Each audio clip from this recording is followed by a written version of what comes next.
चलिए ध्यान दीजिएगा, एक स्टूडेंट का प्रश्न था कि यदि 5 cot a बराबर 3 तो 5 sin a minus 3 cos a बटा 4 sin a plus 3 cos a का मान निकालें। तो इसको हम बताते हैं, त्रिकोणमिति का क्वेश्चन है। सॉल्यूशन दिया हुआ है, क्या दिया हुआ है? 5 cot a बराबर कितना? 3। तो यहाँ ध्यान दीजिए कि 5 है cot a के गुना में तो इधर जाएगा बटा में, cot a बराबर हो जाएगा 3 बटा 5।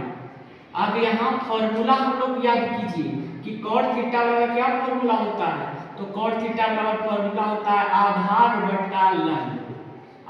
बटा लंब, यानी आधार का मान 3 हो गया और लंब का मान 5 हो गया। तो आधार मालूम, लंब मालूम, तो हम लोग क्या मालूम कर लेंगे? कर्ण, पाइथागोरस के फॉर्मूला से। इसलिए कर्ण बराबर फॉर्मूला लगा देंगे अंडर रूट लंब स्क्वायर प्लस आधार स्क्वायर, लंब स्क्वायर प्लस आधार स्क्वायर अंडर रूट लंब के मान कितना? 5 स्क्वायर तो स्क्वायर प्लस आधार के मान कितना? 3। तो 3 तो आधार के मान 3 देंगे, स्क्वायर है तो स्क्वायर देंगे। अंडर रूट 5 के स्क्वायर 25 प्लस 3 के स्क्वायर 9, 25 में 9 जोड़ देंगे तो कितना हो जाएगा? 34। अब 34 का मान पूरा ज्ञात, मूल ज्ञात नहीं होगा, तो कर्ण का मान अंडर रूट 34 ही रह जाएगा। अब हमको तीनों भुजा मालूम हो गया, लंब मालूम हो गया, आधार मालूम हो गया, कर्ण मालूम हो गया। तो अब जो मान निकालने का है उसको हम ज्ञात कर देते हैं। तो लिखेंगे अब 5 sin a minus 3 cos a बटा 4 sin a plus 3 cos a, इसका मान हमें क्या करना है? ज्ञात करना है।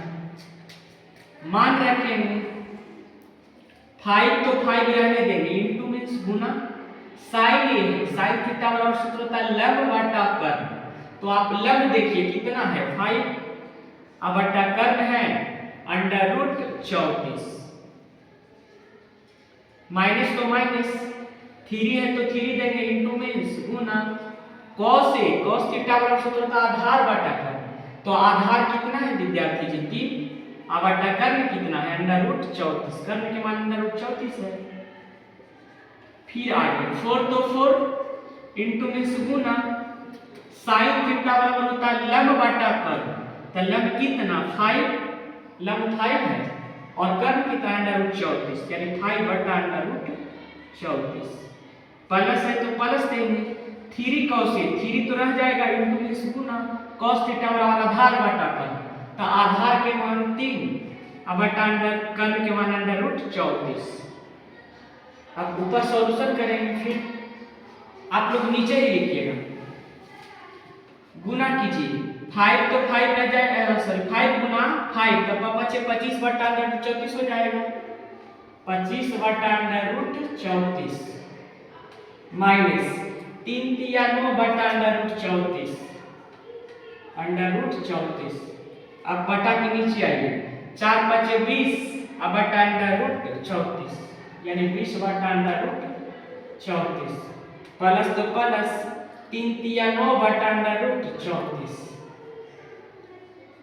अब मेन बटा के ऊपर और नीचे भिन्न के घटाव जोड़े, तो मेन बटा पहले दे दिए और ऊपर भिन्न के घटाव है, तो हर अंडर रूट 34 का एलसीएम कितना होगा? Under root 34।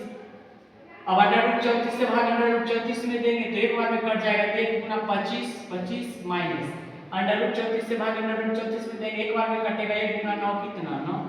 इसी प्रकार नीचे भी अंडर रूट 34 का एलसीएम कितना होगा? अंडर रूट 34 और ऊपर वाला बस वैसे ही कर जाएगा 20, अब प्लस तो प्लस 9 तो 9।